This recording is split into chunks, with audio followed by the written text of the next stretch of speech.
হেই WhatsApp guys, কেমন আছো সবাই? আশা করি সবাই খুব ভালো আছো। আজকে নিয়ে এসেছি একটা নতুন anime novel lover with power এর পার্ট 1। তো চলো শুরু করি। তো সিনেমার শুরুতেই আমাদের মেইন ক্যারেক্টার রাফসানকে দেখানো হয়। রাফসান পড়াশোনা করে সুয়াংচিং ইউনিভার্সিটিতে, আর এই ইউনিভার্সিটিতেই পড়ে ওই ইউনিভার্সিটির সবচেয়ে সুন্দরী মেয়ে, যার নাম তাসনিম।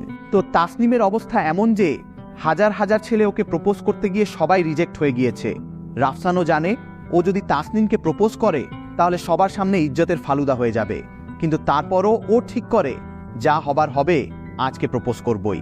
তো রাফসান সোজা তাসনিমের কাছে গিয়ে বলে, তাসনিম তুমি কি আমার গার্লফ্রেন্ড হবা? তাসনিম মাথা তুলে একটু অবাক হয়ে বলে, কি বললা তুমি? রাফসান আবার বলে, আমি বলছি তোমাকে ভালো লাগে, তুমি কি আমার গার্লফ্রেন্ড হবা? তো ক্লাসের সবাই এই সিন দেখে মনে মনে ভাবছিল এই ছেলে আজকে শেষ, এখনি একটা থাপ্পড় খেয়ে ফ্লোরে শুয়ে পড়বে। কিন্তু হঠাৎ তাসনিম উঠে দাঁড়িয়ে বলে, আমি তোমার প্রপোজাল অ্যাকসেপ্ট করলাম। আর এই কথা শোনার সাথে সাথেই রাফসানের মাথা একদম ফাঁকা হয়ে যায় আর ও পিছনের দিকে পড়ে যেতে থাকে। আসলে এখানে একটা টুইস্ট আছে। রাফসানের মধ্যে একটা সিস্টেম ছিল যেটার মিশনই ছিল কনফেশন ফেইল করানো, কারণ কনফেশন ফেইল করলেই রাফসান লং আউতিয়ানের মতো শক্তিশালী হতে পারবে। বাট এখন কনফেশন সাকসেসফুল হওয়াতে সিস্টেম উল্টো রাফসানকেই মারতে শুরু করে দেয়। তো তাসনিম যখন দেখে রাফসানের লাইফ আস্তে আস্তে শেষ হয়ে যাচ্ছে, তখন ও পড়ে যাওয়া রাফসানকে ধরে ফেলে আর ঠান্ডা গলায় বলে, কে তুই? আমার রাফসানের গায়ে হাত দেওয়ার সাহস কই পাইলি? তখন ডাইমেনশনের ভেতর থেকে একটা মেশিনের মতো ভয়েস ভেসে আসে, আমি একটা সিস্টেম, আমি এমন একটা এক্সিস্টেন্স যেটা তুই বুঝবি না।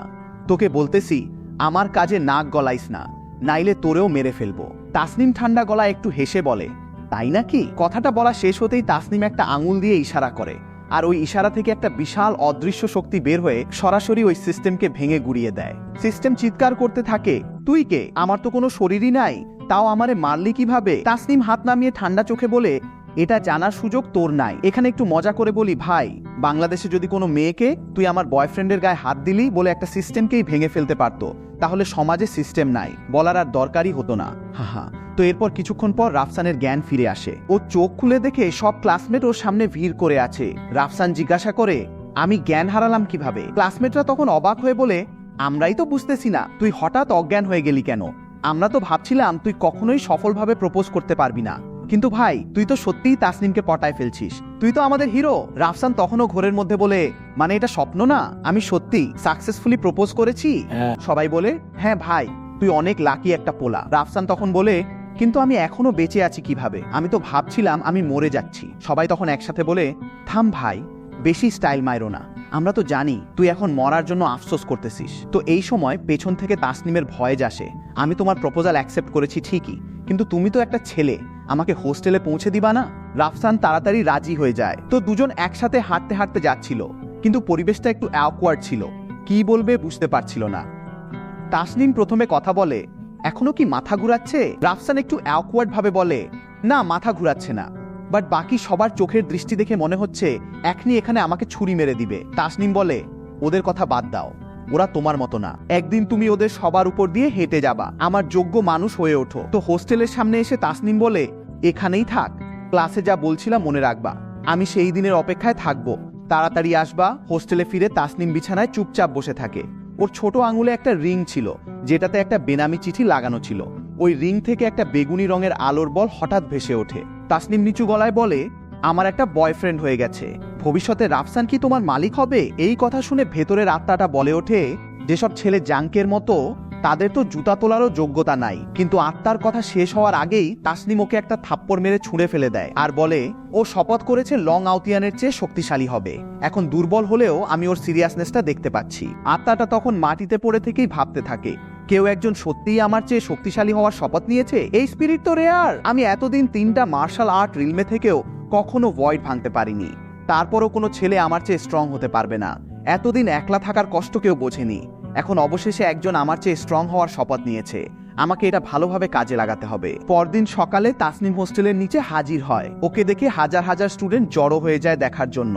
প্রথমবার একটা ছেলের সাথে ডেটে যাচ্ছে বলে তাসনিমের ভেতরে একটু সংকোচও কাজ করছিল। রাফসান তাসনিমকে দেখে এক্সাইটেড হয়ে দৌড়ে আসে আর বলে, আজকে কোথায় যাচ্ছি আমরা? তাসনিম বলে, কিছু দরকারি জিনিস কিনতে যাব, আমার সাথে চলো। রাফসান তখন মনে মনে ভাবে, তাসনিম আমাকে যদি ব্যাংক ডাকাতিতেও নিয়ে যেতে চায় আমি তাও রাজি। তো ওরা দুজন ঘুরে ঘুরে জিনিস কিনছিল। জিনিস কেনা শেষে রাফসান ভাবছিল আজকে একটু ইনিশিয়েটিভ নিয়ে তাসনিমের হাতটা ধরবে। ও যেই হাত ধরতে গেল ঠিক তখনই স্কুলের হ্যান্ডসাম বয় সাব্বির একটা বাস্কেটবল হাতে নিয়ে সামনে চলে আসে। সাব্বির রাফসান আর তাসনিমকে দেখে একটু কষ্টের মুখ করে তাকায়। রাফসান হাতটা টেনে নিয়ে জিজ্ঞাসা করে, কি করতে চাও তুমি? সাব্বির হঠাৎ ঠান্ডা গলায় চিৎকার করে বলে, আয়, তুই না ভালো বাস্কেটবল খেলিস, না গান নাচ পারিস। ঠিক এই সময় পেছন থেকে একটা মেয়ে বের হয়ে আসে। সে হচ্ছে ইউনিভার্সিটির দ্বিতীয় সেরা সুন্দরী সামিয়া। সামিয়া বলে, তাসনিম, তুমি আমার কাছ থেকে স্কুল বিউটি টাইটেল নিয়ে নিয়েছো, এখন যে ছেলেটাকে আমি পছন্দ করি তাকেও নিয়ে নিচ্ছ। আজকে সবার সামনে রাফসানের সাথে ব্রেকআপ করতে হবে, না হলে আমাকে খারাপ ভাববা না কিন্তু। রাফসান হতবাক হয়ে বলে, এসব কি হচ্ছে? কিন্তু তাসনিম মোটেও হাসে না। মুহূর্তেই যেন সবাই বরফের গুহায় পড়ে গেল, শরীরে যেন হাজার মন বরফ চেপে বসলো। তখন রাফসান তাসনিমের সামনে এসে দাঁড়ায় আর বলে, আমার গার্লফ্রেন্ডকে প্রোটেক্ট করা আমার দায়িত্ব, এটা আমার উপর ছেড়ে দাও। তাসনিম একটু কনফিউজড হয়ে যায়। প্রোটেক্ট করা জিনিসটা যে এমন লাগে ও প্রথম বুঝলো। 3টা রিলমে যুদ্ধ করেও, অসীম দুনিয়া দমন করেও কখনো কেউ ওর বিপদে ওর সামনে এসে দাঁড়ায়নি। আজকে এই ছেলেটা ওর জন্য সামনে দাঁড়িয়েছে দেখে ওর ভেতরটা কেমন যেন গরম হয়ে গেল। সবাই এই সিন দেখে অবাক হয়ে গেল। সামিয়া হালকা হেসে বলে, সেই হাসিটা যেন বরফ পাহাড় গলে ফুল ফুটে উঠছে। মেয়ে, আমি নিজে থেকেই তাসনিমকে প্রপোজ করেছি, তুমি সামনে দাঁড়িয়ে কি করবা? রাফসান বলে, যা করার আমি করব। এতে সামিয়ার মনের ভেতরে রাফসানের প্রতি একটু বেশি আকর্ষণ তৈরি হয়ে যায়।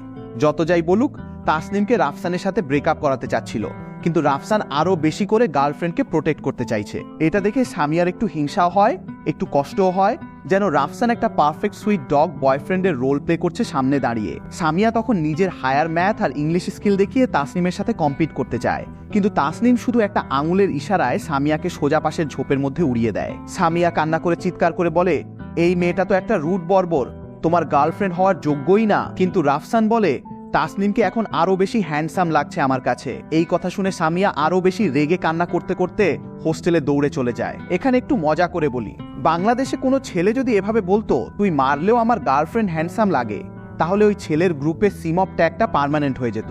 হাহা। তো ফিরে গিয়ে তাসনিম বিছানায় বসে হঠাৎ ভাবে, ওর সিস্টেমটাকে তো নিজের হাতেই মেরে ফেলেছিল, এটা রাফসানের কাছে পুষিয়ে দেওয়া উচিত। তখন সেই আত্মাটা সাজেশন দেয়, একটা মার্শাল আর্ট বই খুঁজে বের করে চুপচাপ ওর টেবিলে রেখে দাও, ও নিজে থেকেই প্র্যাকটিস করবে, ও কিছু বুঝতেও পারবে না। এই আইডিয়া তাসনিমের ভালো লাগে।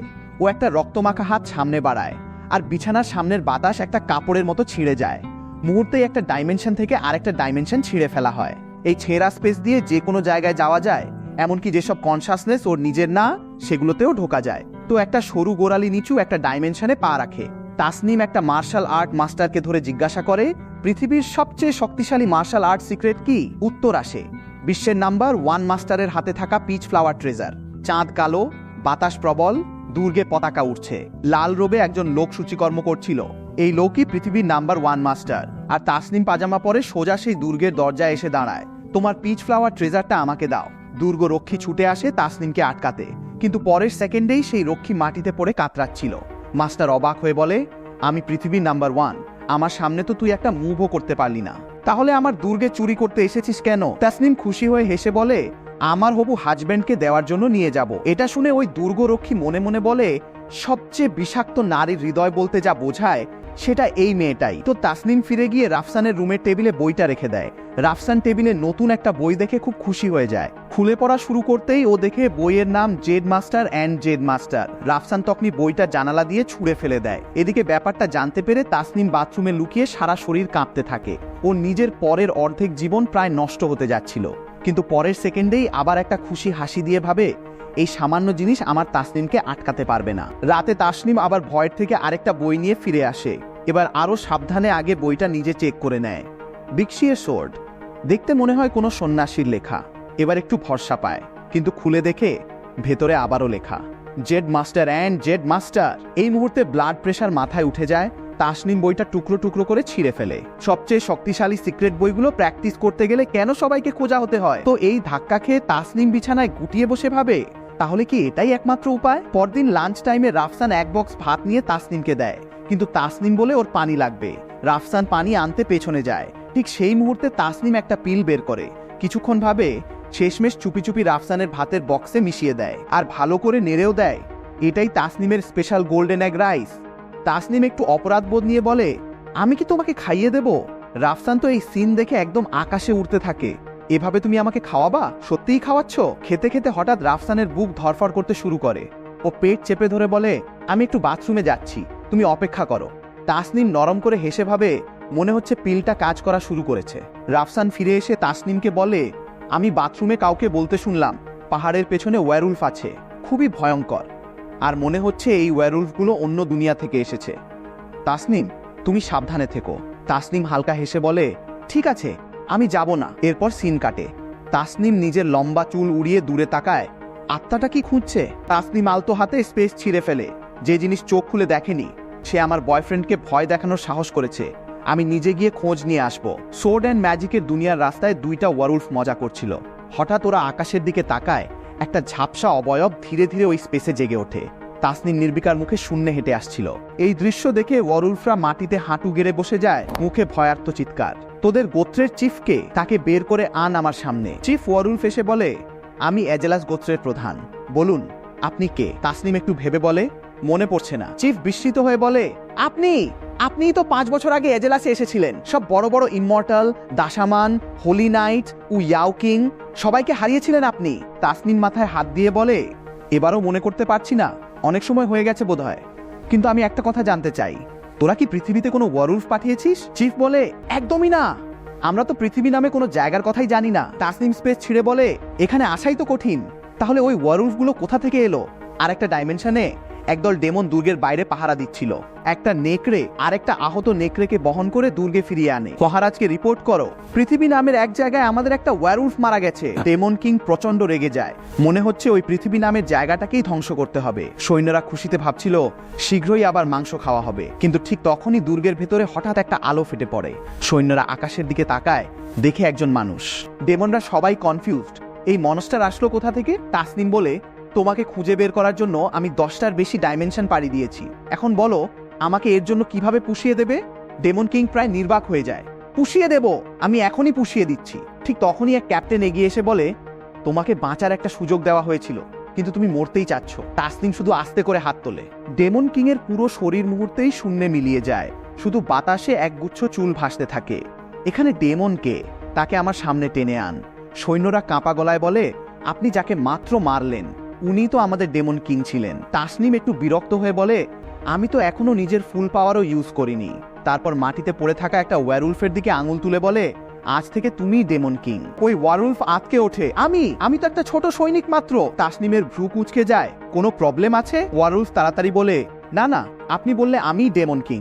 বলুন, আপনার জন্য কি করতে পারি? তাসনিম বলে, তোমরা তো মনে হয় দুনিয়া জয় করার প্ল্যান করছিলে। এই আইডিয়াটা বাদ দাও, এটা একদম আনস্টাইলিশ। ওয়্যারউলফ চোখ বড় করে বলে, তাহলে কি আপনি ইউনিভার্স জয় করতে চান? তাসনিম হেসে বলে, পৃথিবীতে সুয়াংচিং নামের একটা ইউনিভার্সিটি আছে, সেখানে যাও, মানুষের ছদ্মবেশ ধরো, একটা ভিলেনের রোল প্লে করো, রাফসান নামের একটা ছেলেকে আমার জন্য ট্রেন করো, কিন্তু যদি ভুল করে ওকে আঘাত করো তাহলে আমার আগুন সামলানোর জন্য রেডি থেকো।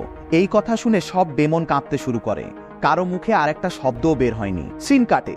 টিভাত নামের একটা রাস্তায় তাসনিম একটা ছোট দোকানের সামনে দাঁড়িয়ে আছে। দোকানদার ধৈর্য ধরে বিভিন্ন ম্যাজিক রিংয়ের কার্যকারিতা বুঝিয়ে যাচ্ছিল। তাসনিমের 2 হাত ততক্ষণে বিভিন্ন রকমের রিংয়ে ভরে গেছে। এমন রিং আছে যেটা ছাই গরম রাখতে পারে, এমন রিংও আছে যেটা দিয়ে পূর্বপুরুষের তাবিজ ডাকা যায়। কিন্তু তাসনিমের চোখে এগুলো সবই আবর্জনা। ঠিক তখনই একটা সোনালি রিং ওর নজর কাড়ে, আর তাসনিমের হাতের রিংটাও ভয় কাঁপতে শুরু করে। ওই রিংটা নিও না, ও একটা ডেমন। তাসনিম ঠান্ডা হেসে সবগুলো রিং ছুঁড়ে ফেলে দেয়, শুধু একটাই রেখে দেয়, সেটাই হচ্ছে ডেমন। তো পৃথিবীতে ফিরে এসে তাসনিম আত্মাটাকে বলে, এই রিংটা অবশ্যই রাফসানকে দিতে হবে। ও যদি কখনো বিপদে পড়ে তাহলে এই রিংটাই ওকে বাঁচাবে। তো রাফসান যখন রিংটা হাতে পায় তখন ও পুরোই কনফিউজড হয়ে যায়। একটা মেয়ে একটা ছেলেকে রিং কিনে দেওয়ার মানে কি? কিন্তু ও এটাও খেয়াল করে যে রিংটার ভেতরে কেমন যেন একটা মনস্টারের মতো কিছু একটা আছে। এখানে একটু মজা করে বলি ভাই, বাংলাদেশে কোনো মেয়ে যদি ছেলেকে রিং গিফট করে, ছেলে তো ভাববে বিয়ের প্রস্তাব, কিন্তু এই বেচারা রাফসান ভাবতেছে ভেতরে জিন আছে নাকি। হাহা। তো স্কুল শেষে হঠাৎ একটা মেয়ে দৌড়ে এসে রাফসানের সামনে দাঁড়ায়, আর ঠিক তখনই ঝোপের ভেতর থেকে 2টা চোখ ওদের দিকে তাকিয়েছিল। হঠাৎ একটা তীর ছুটে আসে ওদের দিকে। রাফসান তাড়াতাড়ি মেয়েটাকে ধাক্কা দিয়ে সরিয়ে নিজে একপাশে সরে যায়। ফিরে তাকিয়ে দেখে মেয়েটাকে ততক্ষণে টেনে নিয়ে যাওয়া হয়েছে, আর সামনে দাঁড়িয়ে আছে একটা বিশাল দৈত্যাকার মেয়ে, মানে একটা ডেমন। তোরা কারা? আমাদের সাথে কি সমস্যা? তখন একটা ভয়েস ভেসে আসে, রাফসান, তুই একটা বড় শক্তির সাথে পাঙ্গা নিয়েছিস, ও চায় তুই বেঁচে না থাকিস। রাফসান রেগে বলে, আমি স্কুলে পড়ি, আমি আবার কার সাথে পাঙ্গা নিলাম? চোখ খুলে ভালো করে তাকা। তো এদিকে জাল আরো শক্ত হয়ে আসছিল। ঠিক তখনই পকেটে থাকা রিংটা ক্র্যাক ক্র্যাক শব্দ করতে শুরু করে।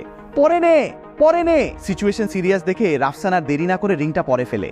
পরার সাথে সাথেই সারা শরীরে একটা বেগুনি রঙের আভা ছড়িয়ে পড়ে, আর পরের সেকেন্ডেই দেখা যায় ও শূন্যে ভাসছে। ঠিক এই মুহূর্তে আকাশের অনেক উপর থেকে তাসনিম এটা দেখছিল।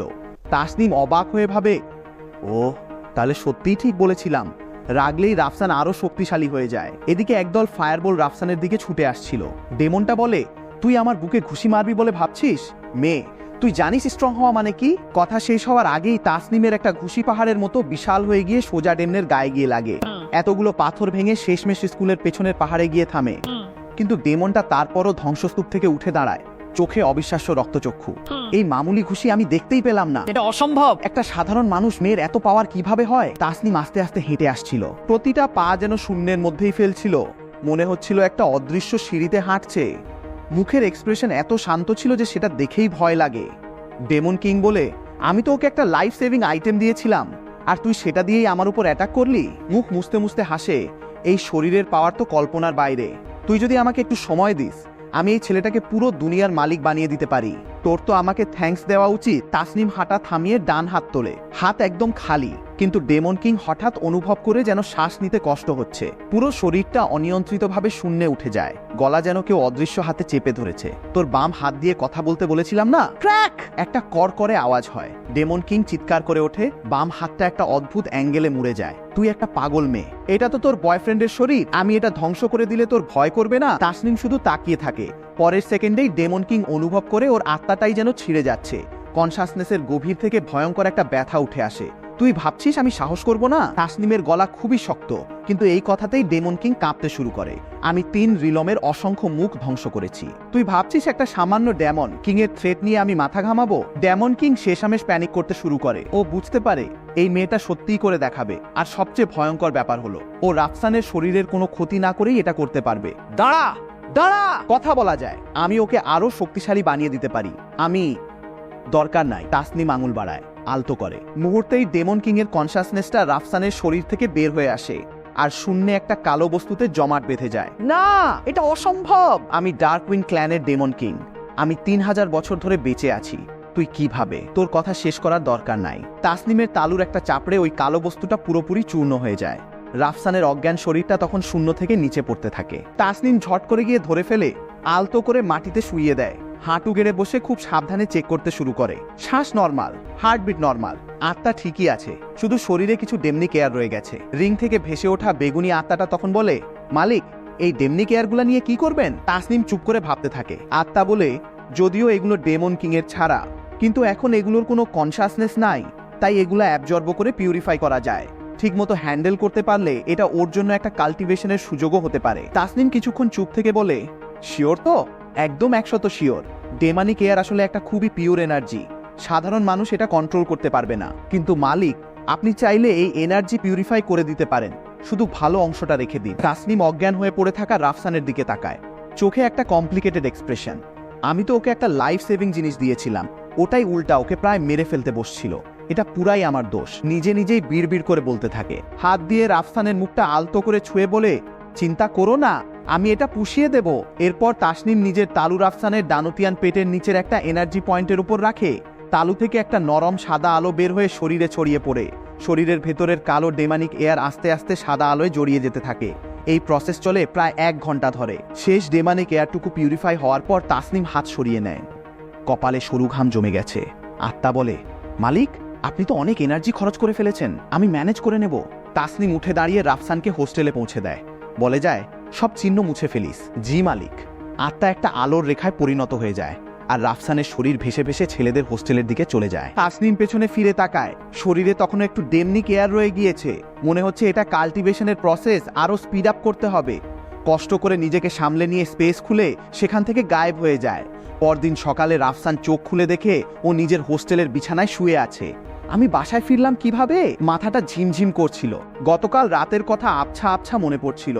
রিং পরার পর হঠাৎ পাওয়ার একটা এক্সপ্লোশন হয়েছিল, তারপর আর কিছু মনে নাই। তাসনিম কি আমাকে বাঁচিয়েছে? রাফসান উঠে দাঁড়ায়। হঠাৎ ডানতিয়ানের জায়গায় একটা গরম অনুভব করে। শরীরের ভেতর যেন কিছু একটা আছে। একটা উষ্ণ স্রোত মেরিডিয়ান বেয়ে বেয়ে ধীরে ধীরে বইতে থাকে। যতবার নড়াচড়া করছিল ততবার মনে হচ্ছিল শরীর আরো শক্তিশালী হয়ে যাচ্ছে। এটা কি হচ্ছে? রাফসান মনোযোগ দিয়ে ওই উষ্ণ স্রোতটাকে গাইড করার চেষ্টা করে। স্রোতটা মুখ বেয়ে বেয়ে ডানতিয়ান থেকে হাত পায়ের দিকে ছড়িয়ে পড়ে। পাওয়ার, এমন পাওয়ার যা আগে কখনো ফিল করেনি। রাফসান মুঠি শক্ত করে ধরে। মনে হচ্ছিল গতকালের ওই ডেমনকেও এক ঘুষিতে শেষ করে দিতে পারবে। এটাকেই কি কাল্টিভেশন বলে? রাফসান উত্তেজিত হয়ে বিছানা থেকে লাফিয়ে নামে তাসনিমকে জিজ্ঞাসা করতে যাবে ভাবছিল, কিন্তু দরজার কাছে যেতেই ফোন বেজে ওঠে। তাসনিমের মেসেজ, আজকে আমার একটু কাজ আছে, ক্লাসে আসবো না, ভালো করে রেস্ট নিও, রাতে দেখা হবে। রাফসান মেসেজটা অনেকক্ষণ ধরে তাকিয়ে দেখে। মনে হচ্ছিল তাসনিমের টোনে কিছু একটা ঠিক নাই। থাক, রাতে জিজ্ঞাসা করব। ফোন পকেটে রেখে ক্যান্টিনে নাস্তা করতে যাওয়ার প্ল্যান করে, কিন্তু হোস্টেল থেকে বের হতেই দেখে একদল স্টুডেন্ট নোটিশ বোর্ডের সামনে ভিড় করে আছে। শুনেছিস, গতকাল রাতে পেছনের পাহাড়ে কি একটা হয়েছে? কি হয়েছে জানি না, কিন্তু পুরো পাহাড়টাই ধসে পড়েছে। রাফসান অবাক হয়ে যায়। পাহাড় ধসে পড়েছে? ভিড় ঠেলে গিয়ে দেখে নোটিশ বোর্ডে লেখা, জরুরি নোটিশ, ভূমিধসের কারণে পেছনের পাহাড় এলাকা সাময়িকভাবে বন্ধ, সবাই নিজের নিরাপত্তার প্রতি সতর্ক থাকুন। রাফসান ভাবতে থাকে, গতকাল রাতে আসলে কি হয়েছিল? ক্যান্টিনের গেটে তখন প্রচুর ভিড়। রাফসান একটা রুটি কিনে পেট ভরানোর প্ল্যান করছিল। ঠিক তখনই একটা বিরক্তিকর গলা কানে বাজে। এই না সেই কনফেশনে সাকসেসফুল হওয়া হিরো? কি রে, তাসনিম আজকে নাস্তা কিনে দেয় নাই? রাফসান থেমে ঘুরে তাকায়। সাব্বির বাস্কেটবল হাতে দাঁড়িয়েছিল, পেছনে আরো কয়েকজন। আজকে একটা দামি স্পোর্টস স্যুট পরে এসেছে, চুলে এত জেল দিয়েছে যে মাছিও পিছলে যাবে। এখানে একটু মজা করে বলি ভাই, বাংলাদেশের কলেজেও এই টাইপ পোলা থাকে, যাদের চুলে এত জেল যে রোদে দাঁড়ালে রিফ্লেকশনে চোখ ধাঁধায় যায়। হা। রাফসান ভ্রু কুঁচকে বলে, সাব্বির, কোনো দরকার আছে? দরকার ছাড়া কি তোর সাথে কথাও বলা যাবে না? সাব্বির বল মাটিতে ড্রিবল করতে থাকে। বাস্কেটবলটা বাতাসের সাথে সাই করে রাফসানের কান ঘেঁষে চলে যায়। আমি শুধু দেখতে চাইছিলাম তাসনিমকে পটানো এই পোলার মধ্যে আসলে স্পেশাল কি আছে। এখন তো দেখতেছি চেহারা ছাড়া আর কিছুই নাই। আশেপাশে স্টুডেন্টরা দাঁড়িয়ে যায়, মজা দেখার জন্য এক্সাইটেড।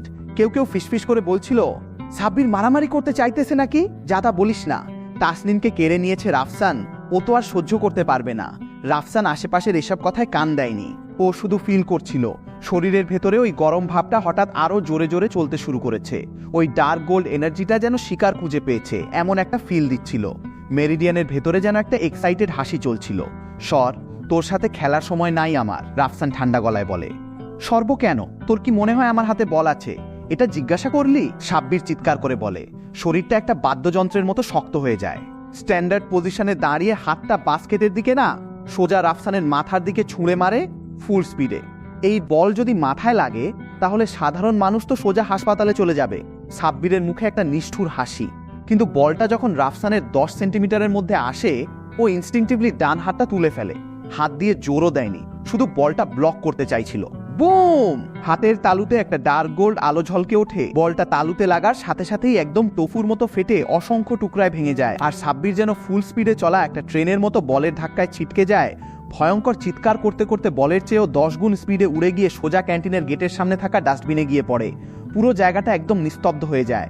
সবাই হাঁ করে তাকিয়ে থাকে, শ্বাস নিতেও ভুলে যায়। রাফসান নিজের তালুর দিকে তাকায়। তখনও একটু ডার্ক গোল্ড উষ্ণতা লেগেছিল। এটা কি আমি করলাম? নিজেই হতবাক হয়ে যায়। এত পাওয়ার! এদিকে তখন টিচিং বিল্ডিং এর ছাদে দাঁড়িয়ে তাসনিম হাতে একটা মিল্ক টি নিয়ে স্ট্র দিয়ে অলসভাবে খাচ্ছিল। পাশে আত্মাটা ভাসছিল, মালিক, আপনি যে এনার্জি ওকে দিয়েছেন সেটা মনে হয় একটু বেশি স্ট্রং হয়ে গেছে। এই পোলা তো এখনো কন্ট্রোল করতেই শিখেনি। প্রায় ওর নিজের ভেতরের অর্গানই ভেঙে ফেলছিল। তাসনিমের ঠোঁটের কোণে একটু হাসি ফুটে ওঠে। দুর্বলতা থাকলে অ্যাক্টিভিটি নাই, ভেঙে গেলে ভাঙুক। কেউ আমাকে মারার সাহস করলে ওর মরতেই হবে। তবে তাসনিমের চোখে হালকা একটা আলো খেলে যায়। পিউরিফিকেশনের পর ওই ডেমনিক এয়ারটা ডার্ক গোল্ড কালারে বদলে গেছে। আমার মনে আছে, শুধু ওই জায়গার লোকদেরই এই কমলা গোল্ড কালারের পাওয়ার থাকে। আত্মা একটু কাঁপা গলায় বলে, মানে আপনি বলতে চাইছেন ওই পাশের বুড়োদের কথা? তাসনিম কিছু বলে না, শুধু নিচে দাঁড়িয়ে থাকা রাগী চেহারার মেয়েটার দিকে, মানে সাব্বিরের দিকে তাকিয়ে থাকে চুপচাপ। এদিকে রাফসান তখন খুবই বিব্রতকর অবস্থায় ছিল। সাব্বির ডাস্টবিন থেকে হামাগুড়ি দিয়ে বের হয়ে আসে, মুখ ভর্তি স্ক্র্যাচ। রাফসানের দিকে আঙুল তুলে কাঁপা গলায় বলে, তুই একটা প্রতারক। তুই কি ডেঞ্জারাস অস্ত্র সাথে নিয়ে এসেছিস? রাফসানের কিছু বলার উপায় ছিল না, শুধু হাত তুলে বলে, আমি বলছি এটা আমার নিজের হাত, বিশ্বাস করবি? সাব্বির তখন প্রায় আরেকটা অ্যাটাক করতে যাচ্ছিল। ঠিক তখনই কালো উইন্ডব্রেকার আর সানগ্লাস পরা একজন লোক ভিড় ঠেলে সোজা রাফসানের সামনে এসে দাঁড়ায়। লোকটার শরীর থেকে একটা ঠান্ডা আভা বের হচ্ছিল, এত ঠান্ডা যে আশেপাশের তাপমাত্রাও কয়েক ডিগ্রি নেমে গিয়েছিল। লোকটা সানগ্লাস খুলে ধূসর রঙের চোখ দেখায়, রাফসানের দিকে তাকিয়ে বলে, এই ধরনের শ্বাস? তুমি অ্যাবিসের সাথে কন্ট্যাক্টে এসেছো? রাফসানের মাথায় প্রশ্ন ঘুরপাক খায়। অ্যাবিস? সেটা আবার কোনো নেট ক্যাফের নাম? লোকটা হাসে না, কালো একটা কার্ড বের করে রাফসানের দিকে বাড়িয়ে দেয়। আজকে রাত 8টায় সুয়াংচিং ব্রিজের নিচে কেউ একজন তোমার সাথে দেখা করতে চায়। যদি না আসো তাহলে তাসনিম মরবে। কথা শেষ করে লোকটার শরীরটা যেন ছায়ায় গলে যায়, মুহূর্তেই গায়েব হয়ে যায়। রাফসানের হাত হালকা কাঁপতে থাকে। কার্ডের উপর থাকা কালো দাগগুলো যেন বিষাক্ত সাপের মতো নড়ছিল। আমাকে তাসনিম দিয়ে ব্ল্যাকমেইল করলি? রাফসান শরীরের ভেতর ভায়োলেন্ট ডার্ক এনার্জি অনুভব করে। চোখ দুটো ধীরে ধীরে ঠান্ডা হয়ে যায়। যদিও এখনো ঠিক জানে না ওর পাওয়ার কত, কিন্তু একটা জিনিস একদম ক্লিয়ার, যে তাসনিমের গায়ে হাত দেবে তাকে মরতেই হবে। আর ঠিক তখন দূরে ছায়ার নিচে দাঁড়িয়ে তাসনিম পুরো ঘটনাটা দেখছিল। হাতে থাকা মিল্ক টি কাপটা মুহূর্তেই মুচড়ে গুঁড়া হয়ে যায়।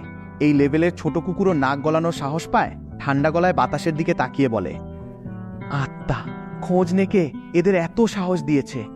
আজ রাতে আমি মারতে যাচ্ছি। আশেপাশের বাতাসটাই যেন জমে যায়। সাব্বির তখনও ডাস্টবিনে পড়েছিল, মুখ ভর্তি পচা পাতা, চোখ বড় বড় হয়ে গিয়েছিল, এখনো শকটা কাটেনি।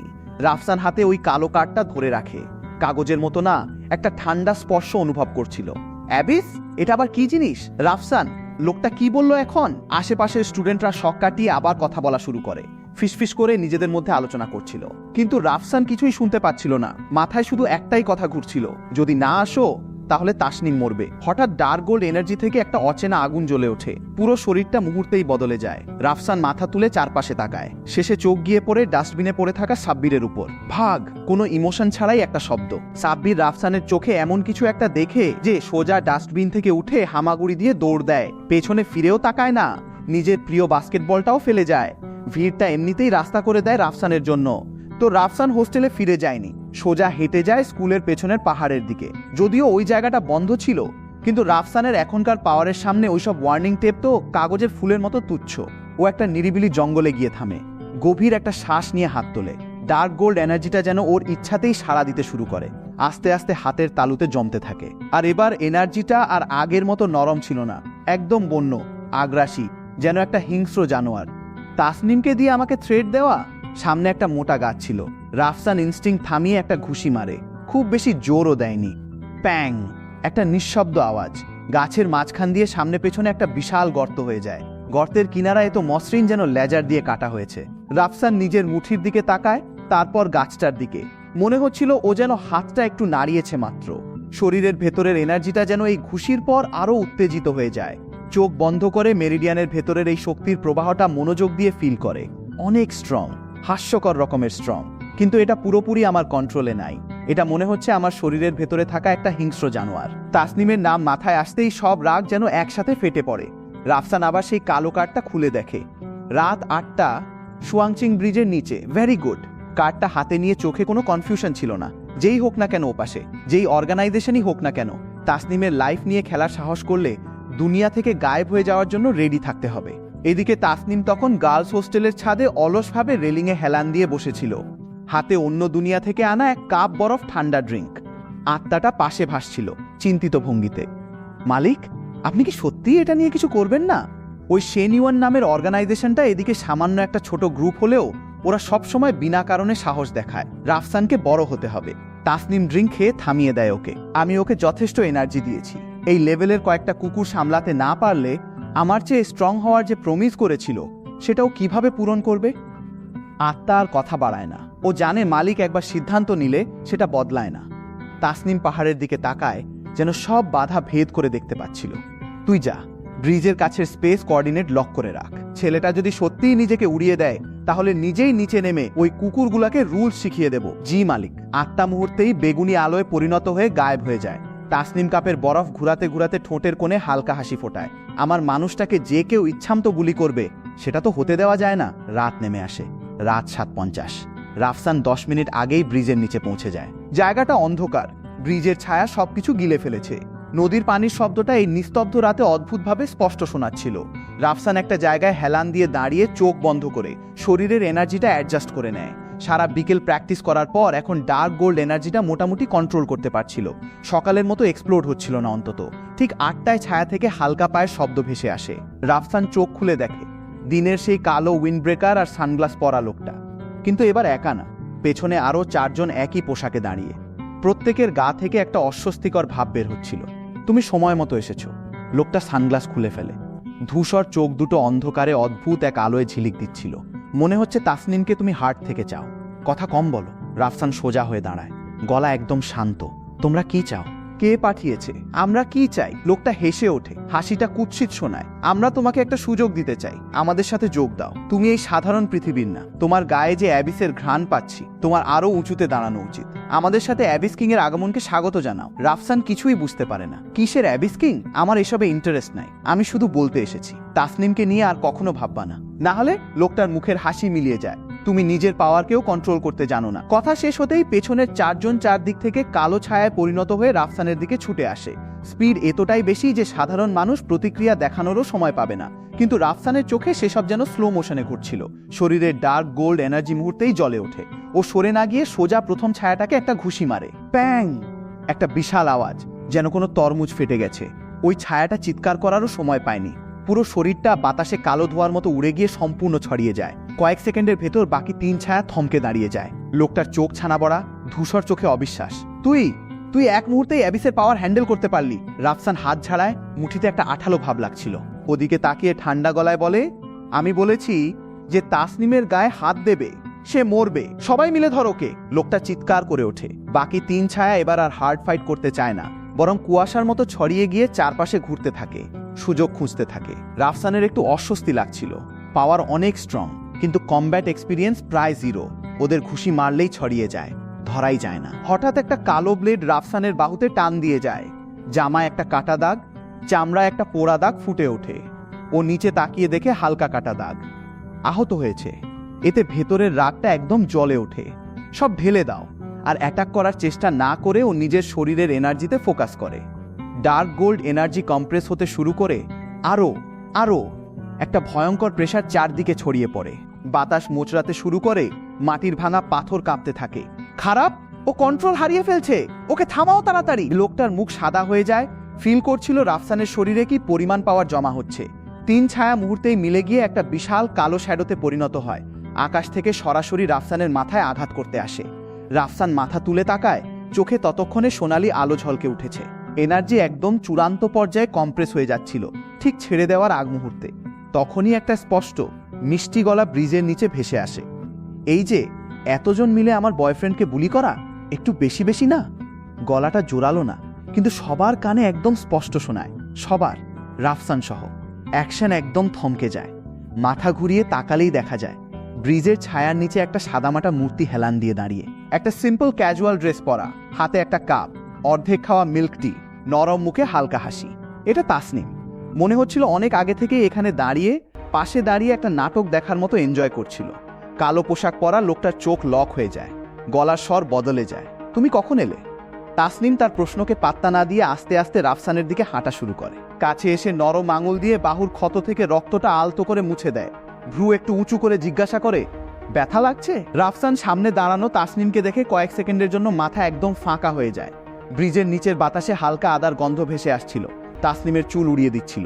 ও তখনও সেই ঠান্ডা সুন্দর লুকেই ছিল। হাতে মিল্ক টি, মুখে হালকা হাসি। রাফসানের ভেতরের সেই ডার্ক গোল্ড এনার্জি তাসনিমের কাছে আসার সাথে সাথেই মুহূর্তেই শান্ত হয়ে যায়, যেন একটা বিড়াল খেয়ে দিয়ে গরম রোদে শুয়ে পড়েছে। তাসনিম, তুমি এখানে কি করছো? তাসনিম তাড়াহুড়া করে উত্তর দেয় না। সাদা আঙুল দিয়ে বাহুর ক্ষতের উপর দিয়ে আলতো করে টেনে দেয়। অদ্ভুতভাবে যেখানে ছুঁয়েছিল পোড়া ব্যথাটা মুহূর্তেই গায়েব হয়ে যায়, এমনকি রক্তের দাগও চোখের সামনেই মিলিয়ে যায়। শুধু একটা হালকা সাদা দাগ থেকে যায়। তাসনিম শুধু 2টা শব্দ বলে, টাটা। তারপর মাথা ঘুরিয়ে রাফসানের কাঁধের ওপর দিয়ে ওই কালো পোশাক পরা লোকগুলোর দিকে তাকায়। কিছুক্ষণ আগেও যে চোখ দুটো একদম শান্ত ছিল, ওদের দিকে তাকানোর মুহূর্তেই যেন একটা ভয়ঙ্কর চাপ ছড়িয়ে পড়ে। এখন এ তো বেয়াদবি হয়ে গেছে। গলাটা একদম ফ্ল্যাট, একটু নরমও যেন, কিন্তু ওই লোকের কানে যেন মৃত্যুর ফোনিক্স ডাকছে। লোকটা পিছিয়ে যায়। ধূসর চোখ দুটো কাঁপতে থাকে, গলায় ভেঙে পড়ার ভয়। তুমি কে? তুমি কিভাবে? হান্টারের নাম জানো? পেছনের বাকি 2 জন তো আরো খারাপ অবস্থায়। 2 পায়ে দাঁড়িয়েই থরথর করে কাঁপছিল। হাতে থাকা কালো ছোট তলোয়ারটাও ধরে রাখতে পারছিল না। আমি কে? তাসনিম মিল্ক টির কাপটা রাফসানের হাতে ধরিয়ে দেয়। এটা একটু ধরো তো, খাওয়া শেষ হয়নি এখনো, ফেলে দিও না। রাফসান রিফ্লেক্সে কাপটা ধরে নেয়। কি হতে যাচ্ছে বুঝতেই পারছিল না। তাসনিম ওই 3 জনের দিকে হাঁটতে শুরু করে। পা ফেলাটা এত হালকা, ভাঙা পাথরের উপর দিয়ে হাঁটলেও একদম নিঃশব্দ। যা, ওকে মেরে ফেল, কালো পোশাকের লিডার চিৎকার করে বলে। ফিল করছিল সামনে দাঁড়ানো সুন্দরী মেয়েটা আগের ওই দানবের চেয়েও 10,000 গুণ ভয়ঙ্কর। এটা লেভেলের এক অ্যাবসলিউট সাপ্রেশন, একদম আত্মার স্তরে যুদ্ধ। তিনটা ছায়া আবার কুয়াশায় পরিণত হয়ে একই ক্ষোভ নিয়ে তিন কোণ থেকে তাসনিমের সব রাস্তা বন্ধ করে দেয়। রাফসানের বুক ধক করে ওঠে, ইনস্টিংক্টে সাহায্য করতে ছুটে যেতে চায়, সাবধান, কিন্তু পরের সেকেন্ডেই সব একদম আগের জায়গায়। তাসনিম মাথা ঘুরিয়েও দেখেনি, শুধু হাত নেড়েছে, একদম যেভাবে ঘাসের মাঠ থেকে ঘাস ফড়িং তাড়ানো হয়। বাং বাং বাং, প্রায় একসাথে তিনটা শব্দ। কোনো জাঁকজমকপূর্ণ মুভ না, কোনো এনার্জির ঝিলিকও দেখা যায়নি। তিনটা ছায়া তাসনিমের কাপড় ছোঁয়ার আগেই বাতাসে ফেটে যায়। কালো কুয়াশাও না, একদম মৌলিক মলিকিউলার স্ট্রাকচারে ভেঙে যায়, এতটাই যে কোনো রেসিডিউও থাকে না। ব্রিজের নিচে আবার নিস্তব্ধতা ফিরে আসে, শুধু নদীর পানির শব্দ। ওই তিনজন কালো পোশাক পরা লোক যেন কখনো ছিলই না, এভাবেই সম্পূর্ণ গায়েব। রাফসান মিল্কটি হাতে নিয়ে মুখ খোলে, গলা একটু শুকনো লাগছিল। এরা তো মানে একদম শেষ হয়ে গেল। তাসনিম হাত ঝাড়িয়ে ঘুরে দাঁড়ায়, আবার সেই নিরীহ চেহারা নিয়ে হাঁটতে হাঁটতে রাফসানের কাছে আসে। স্বাভাবিকভাবেই মিল্কটির কাপটা হাত থেকে নিয়ে নেয়, এক চুমুক দিয়ে বলে, টেস্ট এখনো ঠিকই আছে। চোখ বন্ধ করে, তারপর রাফসানের দিকে তাকিয়ে বলে, কি দেখছো এভাবে, চলো স্কুলে ফিরি। রাফসান পিছু পিছু হাঁটতে থাকে, মাথার ভেতর একদম এলোমেলো। তাসনিম, তুমি যেটা এইমাত্র করলে সেলফ ডিফেন্স। তাসনিম মাথাও ঘুরায় না, এইটা কেমন সেলফ ডিফেন্স রে ভাই, মানুষকে সরাসরি বাতাসে উড়িয়ে দেওয়া, এটা তো একদম অ্যাটমিক কোলাপস। কিন্তু ওরা বলছিল তুমি নাকি কিসের একটা অ্যাবিস। তাসনিম হাঁটা থামিয়ে ফেলে, ঘুরে তাকায়, ধোঁয়াশায় স্ট্রিট লাইটের নিচে রাফসানের মুখের দিকে কিছুক্ষণ তাকিয়ে থাকে। হঠাৎ হাত বাড়িয়ে রাফসানের গলার এলোমেলো চুলগুলো ঠিক করে দেয়। রাফসান, এই দুনিয়াটা অনেক বড়, এখানে অনেক কিছু আছে যেগুলো তুমি বুঝবা না। ওই লোকগুলো তো নেস্টে লুকিয়ে থাকা ইঁদুরের মতো, ওদের নিয়ে মাথা ঘামানোর দরকার নাই। হাঁটু গেড়ে বসে, গলাটা নরম হয়ে যায়। তোমার শুধু একটা জিনিসই মনে রাখতে হবে, তুমি আমার বয়ফ্রেন্ড। আমি যতদিন আছি তোমার গায়ে কেউ হাত দিতে পারবে না। রাফসান খুব কাছ থেকে ওর মুখটা দেখে শরীরের হালকা সুবাসটা পায়, নিঃশ্বাসের গতি দ্রুত হয়ে যায়। অনেক প্রশ্ন মাথায় ছিল, কিন্তু এই মুহূর্তে চুপ থাকাটাই বেছে নেয়, কারণ ও বুঝতে পারছিল তাসনিম যতই শক্তিশালী হোক, যতই রহস্যে ঘেরা হোক, ওর দিকে তাকানোর ওই চাহনিটা মিথ্যা হতে পারে না। হোস্টেলের নিচে ফিরে তাসনিম বলে, যাও উপরে গিয়ে ঘুমাও, কাল সকালে নাস্তা নিয়ে আসতে ভুলো না। স্কুলের পেছনের গেটের ভাজা খাবারটা লাগবে, ভিনেগার বেশি করে দিও। ঠিক আছে, কোনো সমস্যা নাই। রাফসান মাথা নাড়ায়, তাসনিমকে গার্লস হোস্টেলে ঢুকতে দেখে। রুমমেটরা তখন ঘুমিয়ে গিয়েছিল। রাফসান বিছানায় শুয়ে থাকে, কিন্তু ঘুম একদমই আসছিল না। হাত তুলে তালুর দিকে তাকায়, ডার্ক গোল্ড এনার্জিটা আবার আগুনের মতো জ্বলে উঠছিল। অ্যাবিস, রিফট, এসবের মানেই বা কি? আজকের সব ঘটনা যেন ওর চিন্তার সব হিসাব উল্টে দিয়েছে। ও ভাবছিল রিংয়ের এনার্জি পেয়ে ও এখন স্ট্রংদের কাতারে চলে এসেছে, কিন্তু তাসনিমের সামনে তো ও এখনো একদম নতুন। আরও স্ট্রং হতে হবে, আমাকে আরও স্ট্রং হতে হবে। মুঠি শক্ত করে ধরে শরীরে বয়ে চলা পাওয়ারটা ফিল করে। শুধু প্রমিস পূরণের জন্যই না, তাসনিমের পাশে দাঁড়ানোর যোগ্যও হতে হবে। প্রতিবার ওর পেছনে লুকিয়ে না থেকে ঠিক ধ্যানে বসতে যাবে, তখনই একটা গলা মাথার ভেতরে ভেসে ওঠে, এই ছেলে স্ট্রং হতে চাস? রাফসান লাফিয়ে উঠে বসে, সাবধানে চারপাশে তাকায়। রুমে নাক ডাকার শব্দ ছাড়া আর কিছুই নাই। কে কে কথা বলছে? আমি কে সেটা ইম্পর্ট্যান্ট না, ইম্পর্ট্যান্ট হচ্ছে তোর শরীরের এই পাওয়ার তোকেই ফাটিয়ে দেবে। গলাটা একটু দুর্বল শোনায়, কিন্তু স্পষ্ট। ওই মেয়ে তোকে যে ডেমনিক এয়ার পিউরিফাই করে দিয়েছে সেটা তোকে বলে দেয়নি। এই পাওয়ার একদম নর্মাল না, এই পাওয়ার তোর শরীর সহ্য করতে পারবে না। যদি রিয়েল ট্রান্সফরমেশন মেথড না শিখিস, 3 দিনের মধ্যেই তুই একটা সুন্দর আতশবাজির মতো ফেটে যাবি। রাফসানের হার্ট এটা খাওয়ার জোগাড়। তুই তো সেই রিংয়ের ভেতরের ডেমনটা, ওই বোকা আত্মাটা না? তোকে না তাসনিম একদম বেটে খেটে দিয়েছিল? গলাটা একটু ঠান্ডা হাসে। শোন বাবু, তুই যদি বাঁচতে চাস, যদি এই পাওয়ার সত্যিকারভাবে কন্ট্রোল করতে চাস, তাহলে কালকে স্কুলের লাইব্রেরিতে যা, বেসিক হেলথ কাল্টিভেশন নামের একটা বই খুঁজে বের কর। রাফসান একদম হাঁ হয়ে যায়। Basic health cultivation? এটা তো বুড়াবুড়িরা পার্কে সকালবেলা করে, তুই মজা করতেছিস আমার সাথে? আসল জিনিস সবসময় সবচেয়ে অদেখা জায়গাতেই লুকিয়ে থাকে। যাবি কি যাবি না, তোর ইচ্ছা। কালকে সকালে ফেটে মরলে তো আমার কোনো লস নাই। কথাটা বলেই গলাটা মিলিয়ে যায়। যতই ডাকুক না কেন আর কোনো উত্তর আসে না। রাফসান আবার শুয়ে পড়ে ছাদের দিকে তাকিয়ে ভাবতে থাকে। এখানে একটু মজা করে বলি, বাংলাদেশে কেউ যদি রাত 2টায় মাথার ভেতর থেকে গলা শুনে লাইব্রেরিতে গিয়ে যোগব্যায়ামের বই খুঁজে বের কর, প্রথমেই মনে হবে জিনে ধরছে নাকি ব্লাড প্রেশার হাই হয়ে গেছে। হাহা। পরদিন সকালে রাফসান 2টা কালো চোখের নিচের দাগ নিয়ে, হাতে ভাজা খাবারের ব্যাগ নিয়ে গার্লস হোস্টেলের নিচে তাসনিমের জন্য অপেক্ষা করছিল। তাসনিম আজকে একটা সাদা ড্রেস পরে এসেছিল, লম্বা চুল কাঁধে ছড়ানো, দেখতে একদম কলেজ গার্লের মতো নিষ্পাপ। আশেপাশ দিয়ে যাওয়া ছেলেরা সবাই ঘুরে ঘুরে তাকাচ্ছিল, চোখে হিংসা। রাফসান খাবারের ব্যাগটা দিতেই তাসনিম স্বাভাবিকভাবেই নিয়ে একটা মুখে দিয়ে খেতে থাকে, গাল ফুলিয়ে যেন একটা কাঠবিড়ালি। ভিনেগার ঠিকঠাক দিয়েছ, ভালো। সন্তুষ্ট হয়ে মাথা নাড়ায়। তাসনিম, আমি একটু লাইব্রেরিতে যেতে চাচ্ছিলাম। রাফসান একটু সন্দেহজনকভাবে বলে। তাসনিম একটু চোখ ছোট করে তাকায়, যেন হাসি চাপছে। লাইব্রেরি? তুমি তো একদম বদলে গেলা। মাস্টার্সের প্ল্যান করছো নাকি? না না, এমনি একটু ঘুরে দেখতে চাইছিলাম। রাফসান হেসে কাটিয়ে দেয়। আচ্ছা ঠিক আছে, আমারও কিছু জিনিস চেক করার আছে, একসাথেই যাই। রাফসানের বুক ধক করে ওঠে। যদি তাসনিম জানতে পারে ও কি খুঁজছে, তাহলে ওর মুখের এক্সপ্রেশনটা কেমন হবে কে জানে। সুয়াংচিং ইউনিভার্সিটির লাইব্রেরি অনেক বড়, লক্ষাধিক বই। রাফসান আর তাসনিম পাশাপাশি হেঁটে বইয়ের শেলফের মধ্যে দিয়ে যাচ্ছিল। পরিবেশটা একটু অদ্ভুত। রাফসান আকাশ থেকে পড়ার ভান করে বইয়ের নাম দেখতে দেখতে সেই বইটা খুঁজছিল যেটার কথা গলাটা বলেছিল। তাসনিম মনে হয় সত্যিই কিছু খুঁজছিল। একটা প্রাচীন ধ্বংসাবশেষ নিয়ে বইয়ের শেলফের সামনে থেমে মনোযোগ দিয়ে বই দেখছিল। সুযোগ বুঝে রাফসান কোনায় থাকা স্পোর্টস হেলথ শেলফের দিকে চলে যায়। অনেকক্ষণ খোঁজার পর সবচেয়ে নিচের এক ধুলোমাখা কোনায় একটা পাতলা হলদে হয়ে যাওয়া বুকলেট পায়, যেটার উপরে লেখা বেসিক হেলথ কাল্টিভেশন। এদিক ওদিক তাকিয়ে দেখে তাসনিম আশেপাশে নাই। তাড়াতাড়ি বইটা টেনে বের করে। প্রথম পাতা খুলতেই দেখে একটা বুড়া লোক মাটিতে বসা, ক্যাপশনে লেখা নিচু হয়ে বসো, গভীর শ্বাস নাও। রাফসানের চোখ কুঁচকে যায়। এইটা তো একদম স্ক্যাম মনে হচ্ছে, পেয়ে গেলাম। হঠাৎ পেছন থেকে একটা মিষ্টি গলা ভেসে আসে।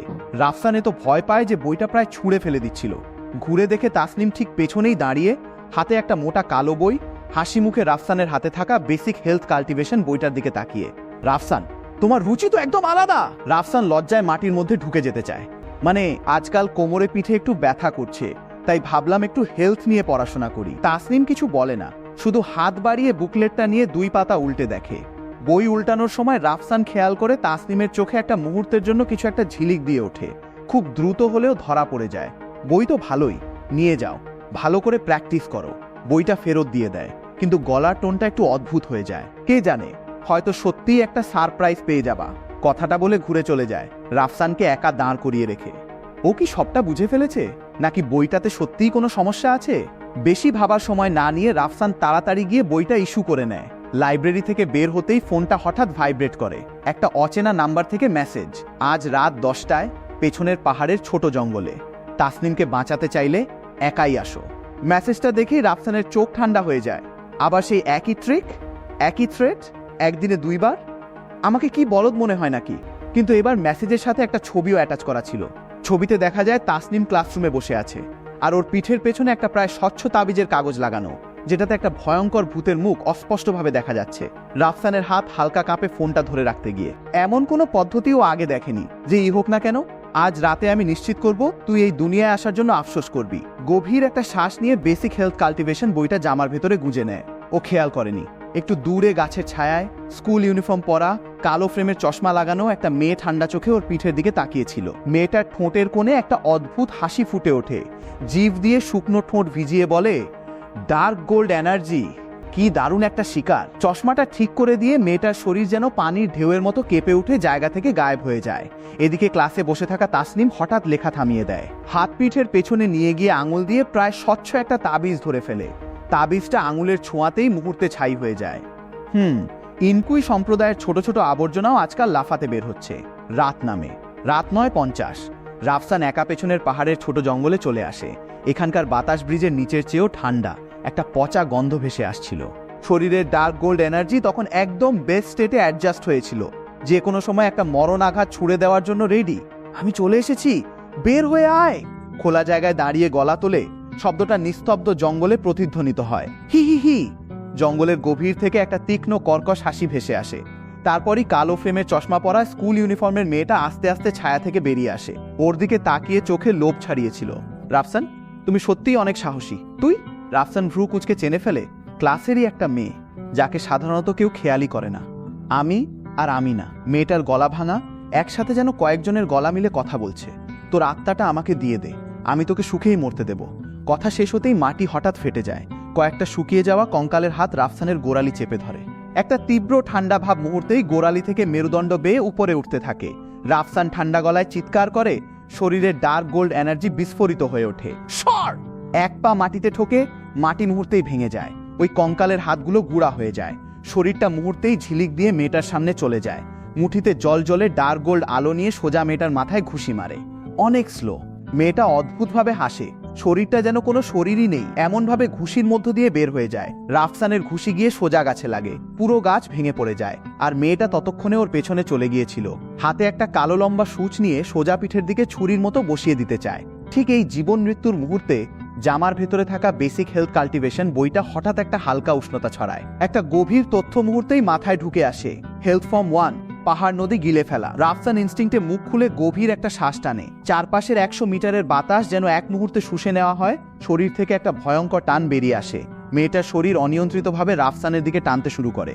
কি এটা কিসের কুংফু? মেয়েটা ভয় চিৎকার করে ওঠে। রাফসান দ্রুত ঘুরে সোজা মেয়েটার গলা চেপে ধরে ফিল করে ওর শরীরের ভেতরের এনার্জি ধীরে ধীরে ওর নিজের শরীরে ঢুকে যাচ্ছে।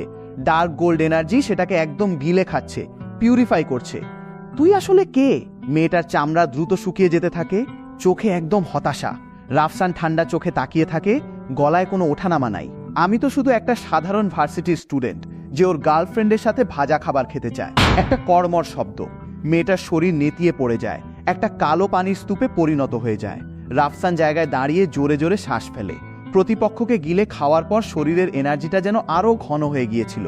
ফেটে মরে যাওয়ার সেই ফিলিংটা একদম গায়েব, বরং একটা আগে কখনো না পাওয়া আরামের অনুভূতি।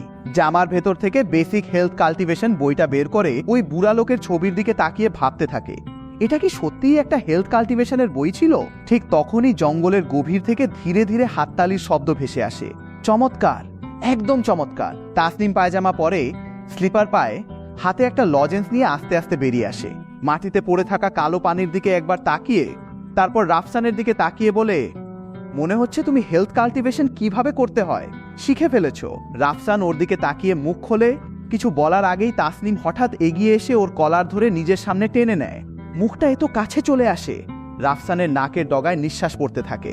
তবে রাফসান, তুমি একটু আগে যে পাহাড় নদী গিলে ফেলা মুখটা করলে, পোজটা একটু বাজে ছিল। লজেন্সটা জিভ দিয়ে চেটে চোখে একটু দুষ্টুমি নিয়ে বলে, আরো স্টাইলিশ কিছু শিখতে চাও? রাফসান একদম বোকা বনে যায়। আর এদিকে বহু দূরে অন্ধকার শূন্যতার একদম গভীরে একটা হাড়ের সিংহাসনে বসে থাকা এক ভয়ঙ্কর অস্তিত্ব, নাম যার ইনকুই সম্রাট, হঠাৎ চোখ খুলে ফেলে। আমার ইনকুই গিলে খাওয়া হয়েছে? এই ছোট্ট দুনিয়ায় এমন কেউ আছে যে ইনকুইকেই গিলে ফেলতে পারে? আমার অর্ডার জারি করো, এই দুনিয়ার পোর্টাল খুলে দাও। রাফসান নামের এই পিঁপড়েটা আসলে কি জিনিস আমি নিজে গিয়ে দেখব। তো ভাই, এখানেই লাভার উইথ পাওয়ার শেষ হয়ে যায়। এই যে ইনকুই সম্রাটের চোখ খুলে যাওয়াটা আর রাফসান তাসনিমের এই কাপল পাওয়ারটা সামনে কোথায় যায়, সেটা যদি নেক্সট পার্ট আসে তাহলে অবশ্যই দেখাবো তোমাদের। কেমন লাগলো পুরো সিরিজটা অবশ্যই কমেন্টে জানাবা। দেখা হবে পরের ভিডিওতে। ততক্ষণ ভালো থাকবা, সুস্থ থাকবা। Take care. আল্লাহ হাফেজ।